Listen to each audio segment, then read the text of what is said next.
Well, has-been quarterback Colin Kaeperneck is back in the news yet again. The malcontent San Francisco 49er, who refuses to stand for the U.S. national anthem, weighed in on the death of Fidel Castro. Par for the course, Kaeperneck, donning his Malcolm X t-shirt, was again offside when it comes to the gridiron of logic and common sense. In an interview with Miami Herald columnist Armando Salguero, Kaeperneck praised Castro for instituting universal health care in Cuba and investing in the education system.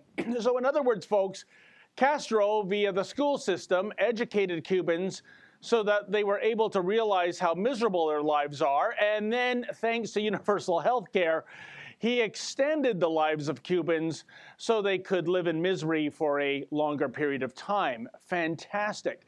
Kaeperneck then noted how Castro supported Nelson Mandela when he was jailed, yet Kaeperneck neglected to mention that while Castro stood against racial apartheid in South Africa, he instituted economic apartheid and approved the beatings of black dissidents in Cuba. Wow, the Trudeau sure know how to pick their friends, eh? And to think that Kaeperneck was making these comments in Miami, home to the biggest Cuban community in America. You know, those Cubans who despise Castro so much they actually risk their lives to flee to America. Little wonder that Kaeperneck was serenaded by a cascade of boos at Miami's Hard Rock Stadium as he led his team to its 10th consecutive loss.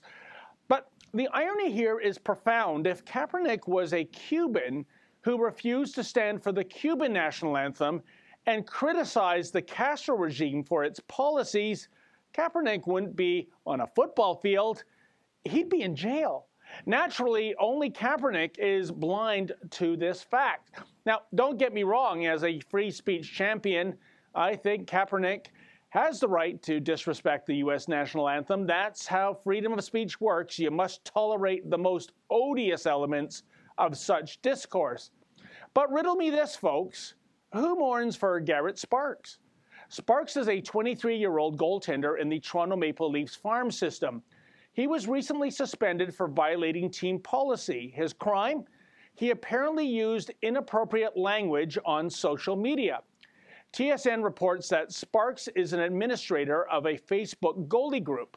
A member of the forum allegedly mocked a disabled person, and Sparks went to bat for the disabled person. It's been reported that Sparks allegedly made threats against the person making those disparaging comments. Now, I couldn't find any direct quotes regarding the nature of those alleged threats, but in several mainstream media reports, the comment that seems to have gotten Sparks into trouble is this. He said the guy mocking the disabled person sounded like a, quote, 13-year-old girl. Oh, the humanity. Oh, the misogyny.